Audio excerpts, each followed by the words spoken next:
Hi. ഒരു കാര്യം ചെയ്തു കഴിയുമ്പോൾ നമുക്ക് തോന്നും അങ്ങനെ ചെയ്യേണ്ട ആവശ്യം ഉണ്ടായിരുന്നില്ല എന്ന്. അതുപോലെ തന്നെ ഒരു കാര്യം നമ്മൾ പറഞ്ഞു കഴിയുമ്പോൾ നമുക്ക് തോന്നും അങ്ങനെ പറയേണ്ട ആവശ്യം ഉണ്ടായിരുന്നില്ല എന്ന്. ഇല്ലേ, അങ്ങനെ തോന്നാറില്ലേ? നമുക്ക് അത്തരം സന്ദർഭങ്ങളിൽ ഉപയോഗിക്കാൻ പറ്റിയ ഒരു പ്രയോഗം ആണ് നീഡിൻറ്റ് ഹാവ്. വളരെ ഉപകാരപ്രദമായ ഒരു പ്രയോഗം ആണ് ഇത്. ശ്രദ്ധിക്കുക. നീഡിൻറ്റ് ഹാവ് കഴിഞ്ഞിട്ട് ഉപയോഗിക്കേണ്ടത് വെർബിൻ്റെ പാസ്റ്റ് പാർട്ടിസിപ്പിൾ ഫോം അല്ലെങ്കിൽ V3 ഫോമാണ്. For example, needn't have gone എന്ന് പറഞ്ഞാൽ പോകേണ്ട ആവശ്യമുണ്ടായിരുന്നില്ല, ആവശ്യമില്ലായിരുന്നു. നീഡിൻറ്റ് ഹാവ് വിസിറ്റഡ്, അവിടെ സന്ദർശിക്കേണ്ട ആവശ്യം ഇല്ലായിരുന്നു.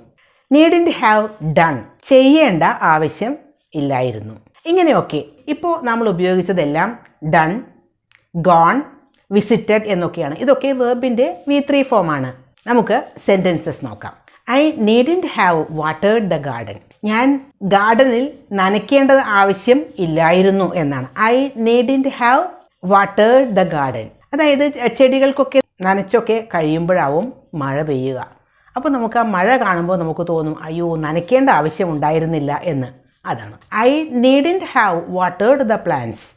വാട്ടേർഡ് എന്നത് വാട്ടർ എന്ന വേർബിൻ്റെ V3 ഫോമാണ്. Water, watered, watered. We needn't have cooked so much food as most of the food was wasted. നമ്മൾ ഒരു ഗെറ്റ് ടുഗദറൊക്കെ ആകുമ്പോൾ ഒരുപാട് ആളുകളെ ക്ഷണിക്കും, ഒരുപാട് ഭക്ഷണം ഉണ്ടാക്കും.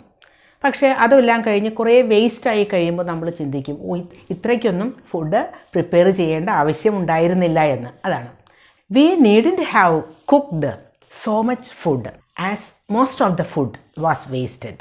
നീഡിൻറ്റ് ഹാവ് കുക്ക്ഡ്. കുക്ക്ഡ് എന്നത് വേർബിൻ്റെ V3 ഫോമാണ്. Cook, cooked, cooked. പല മീറ്റിങ്ങുകൾക്കും ചിലപ്പോൾ അവിടെ ചെന്ന് കഴിയുമ്പോഴാവും മീറ്റിംഗ് ക്യാൻസലായി പോയി എന്നറിയുന്നത്. അപ്പോൾ നമ്മൾ എന്താ പറയുക? ഈ മീറ്റിങ്ങിന് വരേണ്ട ആവശ്യം ഉണ്ടായിരുന്നില്ല എന്നല്ലേ. We needn't have come to the meeting. Come എന്നുള്ളത് കം എന്ന വേർബിൻ്റെ V3 ഫോമാണ്. കം, കെയും, കം. മാർക്കറ്റിലൊക്കെ പോയി സാധനങ്ങളൊക്കെ വാങ്ങി വരുമ്പോൾ ആണ് ഫ്രിഡ്ജ് നിറച്ച് സാധനങ്ങളുണ്ട് എന്ന് മനസ്സിലാവുന്നത്. അത് നോക്കാതെ സൂപ്പർ മാർക്കറ്റിൽ പോയി സാധനങ്ങളൊക്കെ വാങ്ങി. അപ്പോൾ ഫ്രിഡ്ജ് ഓപ്പൺ ചെയ്തപ്പോൾ ഒരുപാട് സാധനങ്ങളിരിക്കുന്നു. We needn't have gone to the supermarket. നമുക്ക് സൂപ്പർ മാർക്കറ്റിൽ പോകേണ്ട ആവശ്യം ഇല്ലായിരുന്നു. We needn't have gone to the super market.